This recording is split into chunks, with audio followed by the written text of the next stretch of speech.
সাতগড়িয়া কান্দি বাইতুল নূর জামে মসজিদের সম্মানিত মুরব্বিয়ান নিজাম, যুবক বন্ধুরা, ছোট ছোট মাসুম বাচ্চারা, পর্দার আড়ালের আমার সরলা অবলা মা ও বোনেরা, সকলের প্রতি জানাই আন্তরিক মোবারকবাদ ও সালাম। আসসালামু আলাইকুম ওয়া রাহমাতুল্লাহি ওয়া বারাকাতুহু। আপনারা সবাই কেমন আছেন? মহান আল্লাহ পাক রব্বুল আলামিনের দরবারে আরো একবার শুকরিয়া গুজার করব এই জন্য যে রব্বুল আলামিন আমাদেরকে পবিত্র মাহে রমজানের দ্বিতীয় জুমায় এই মসজিদে আসার এবং বসার যে সুমহান সুযোগ আল্লাহ করে দিয়েছেন, ওই মনিবের দরবারে আরো একবার জবান খুলে উচ্চ আওয়াজে পড়ি আলহামদুলিল্লাহ। মুআজ্জাজ মুকাররম, আজকের আলোচনার বিষয় হলো রোজার আদব সম্পর্কে, মাহে রমজানের রোজার আদব সম্পর্কে কিছু কথা বলবো। আল্লাহ পাক রব্বুল আলামিন যেন আমাকে সেই তৌফিক দান করে, সকলে বলি আমিন। মুআজ্জাজ মুকাররম, মাহে রমজান মাস আল্লাহ পাক রব্বুল আলামিন আমাদের জন্য পরিপূর্ণ নেয়ামত দান করে দিয়েছেন। এই রমজান মাস পেয়ে অনেকেই আছেন মাহে রমজান পেয়ে অবহেলিত হয়ে গিয়েছেন, আল্লাহর হুকুম আহকামগুলো ঠিকমতো পালন করছি না, এমন অনেক মানুষ দুনিয়ার জমিনে আছে যারা কিনা মাহে রমজান পেলাম, পাওয়ার পরে মাহে রমজানের শুকরিয়া আদায় করলাম না, বরঞ্চ সারা দিনভর খেতে খেতে আল্লাহ পাক রব্বুল আলামিনের নাফরমানি সহ আমরা করতেছি, এমন অনেক মানুষ আছে। দেখেন জীবনটা কেমন, আপনার আমার এই জীবনটা, এই জীবনের কোনো মূল্য নাই। কেননা আমরা কখন বুঝবো, কখন আমাদের বুঝ হবে?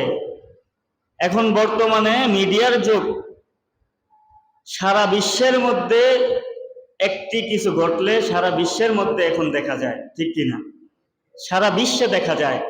আমি গতকাল থেকে ফেসবুকে দেখলাম, গতকাল তারাবির পরের কথা, একজন ইমাম তারাবির নামাজ পড়লো, পড়ার পরে তারাবির নামাজ শেষে তার ইন্তেকাল হয়ে গেল। ইন্না লিল্লাহি ওয়া ইন্না ইলাইহি রাজিউন। দেখেন মৃত্যুটা কেমন, এই জীবনের কোনো দাম নাই।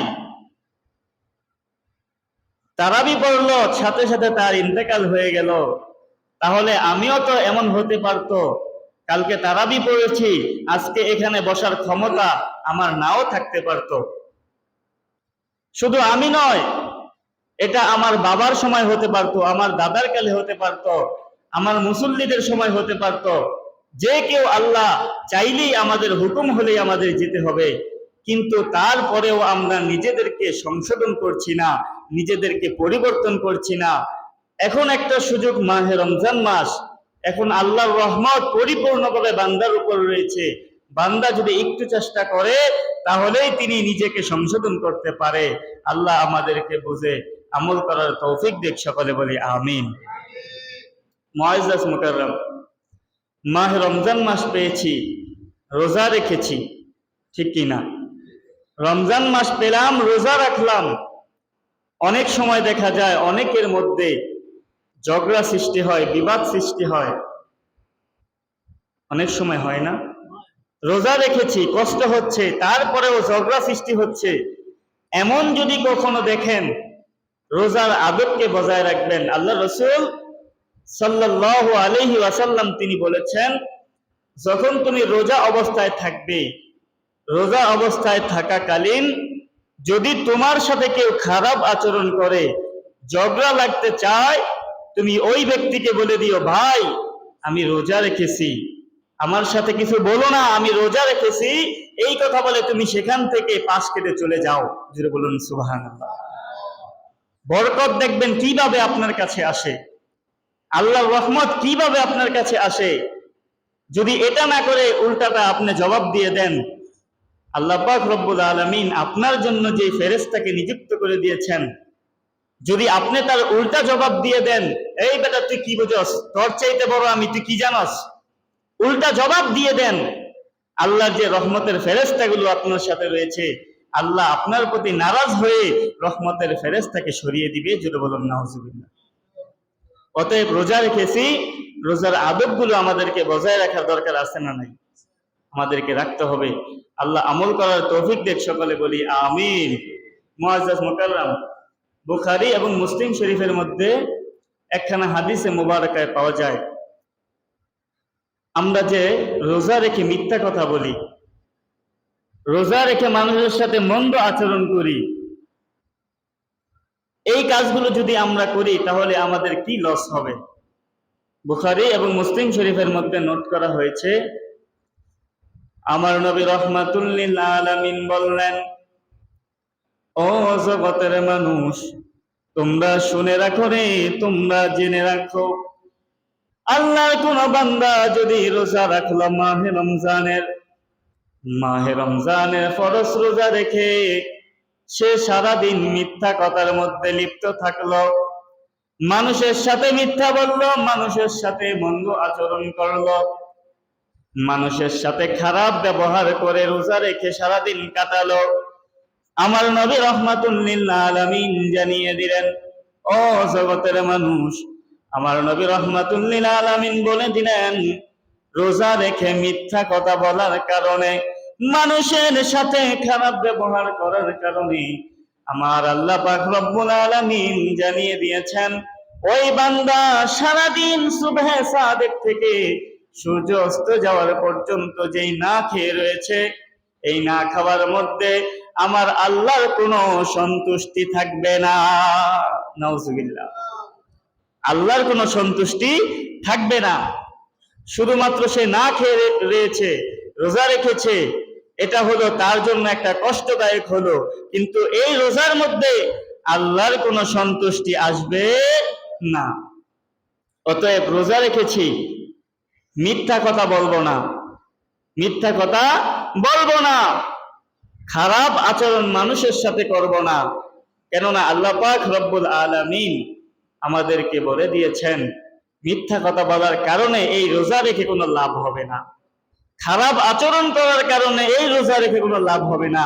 অতএব রোজা যদি আল্লাহর দরবারে কবুল করাতে হয়, আল্লাহকে যদি সন্তুষ্ট করাতে হয়, তাহলে মিথ্যা কথা ছেড়ে দিয়ে মানুষের সাথে ভালো আচরণ করার দরকার আছে না নাই?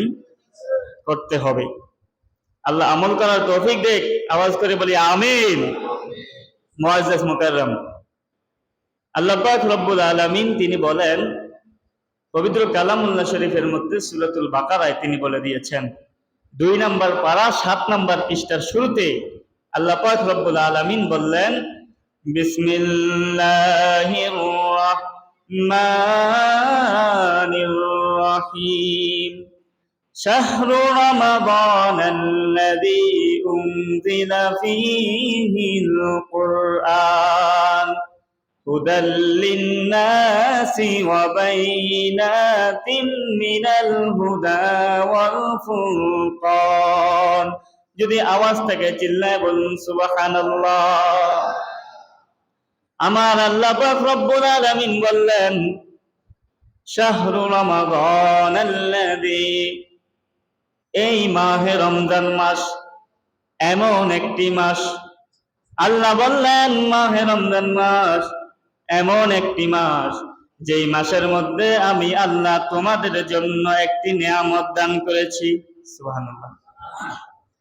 আমার আল্লাহ এই মাসে আমাদের জন্য একটি নিয়ামত দিয়েছেন। সেই নিয়ামতটা কি? আল্লাহ তারপরে আমাদেরকে জানিয়ে দিলেন, উনজিলা ফীহিল কুরআন। আওয়াজ দিয়ে বলুন সুবহানাল্লাহ। আল্লাহ পাক রব্বুল আলামিন বললেন, উনজিলা ফীহিল কুরআন, এই মাহে রমজান মাস এমন একটি মাস, যেই মাসের মধ্যে আমি আল্লাহ তোমাদেরকে পবিত্র কালামুল্লাহ শরীফ নাজিল করে দিয়েছি। আল্লাহ পাক রব্বুল আলামিন তারপরে বললেন, হুদাল লিন্নাসি ওয়া বাইয়িনাতিন মিনাল হুদা। আমার আল্লাহ পাক রব্বুল আলামিন বললেন, এই কোরআন আমি তোমাদেরকে মাহে রমজানে দিয়েছি। কিসের জন্য দিয়েছি? আমার আল্লাহ বলেন, বান্দারে আমি তোমাদেরকে এই মাসের মধ্যে এই জন্য দিয়েছি যাতে করে এই কোরআনের মাধ্যমে তোমরা হেদায়েত প্রাপ্ত হও। কোরআনের মাধ্যমে আমাদেরকে হেদায়েত প্রাপ্ত আল্লাহ করে দিবেন যদি আমরা সঠিকভাবে কোরআনটাকে বুঝতে পারি, ঠিক কিনা? আল্লাহ বললেন, তারপরে বললেন, হুদাল লিন্নাসি ওয়া আনজালাল ফুরকান। ও জগতের মানুষ, তোমরা জেনে রাখো রে, তোমরা জেনে রাখো, এই কোরআন এমন একটি বাণী, এই কোরআন এমন একটি বাণী, যে বাণী কিনা আমি আল্লাহ তোমাদেরকে এটার মধ্যে সত্য মিথ্যার পার্থক্য করে দিয়েছি। কোরআনকে আল্লাহ দিয়ে সত্য এবং মিথ্যার মধ্যে পার্থক্য করে দিয়েছেন। তাহলে এই কোরআন যদি আমরা বুঝতে পারি, কোরআন যদি আমরা জানতে পারি, কোরআনের আয়াতের ব্যাখ্যাগুলো যদি আমরা বুঝতে পারি, তাহলে সত্য মিথ্যার পার্থক্যটা আমরা বুঝতে পারবো। জানিয়ে দিয়েছেন কে? আল্লাহ পাক রব্বুল আলামিন আমাদেরকে এই কথা জানিয়ে দিয়েছেন, বান্দারে মাহে রমজানে আমি, এটা এমন মাস যেই মাসে আমি তোমাদেরকে একটি কোরআন নাজিল করে দিয়েছি এবং এটা বান্দার জন্য হেদায়েত প্রাপ্ত হওয়ার জন্য, এবং এটার মধ্যে রয়েছে সত্য মিথ্যার পার্থক্যকারী। জুড়ে বলুন সুবহানাল্লাহ।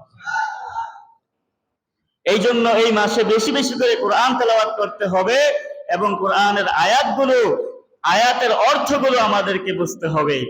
যদি আয়াতের অর্থ সহ আমরা কোরআনকে বুঝতে পারি, দেখতে পারবেন মনের ভিতরে শান্তি চলে আসে, মনের ভিতরে আর অহংকার থাকবে না, মনের ভিতরে এমন শান্তি চলে আসে। কোরআন যখন পাঠ করবেন, সাহাবায়ে কেরাম এমন ভাবে কোরআন পাঠ করেছে, তাদের অর্থগুলো তারা আগে আয়ত্ত করেছেন, আয়ত্ত করার পরে কোরআন যখন পাঠ করেছেন, অনেক সময় কোরআন পড়তে পড়তে তারা হেসে দিতেন। সুবহানাল্লাহ বলবেন না?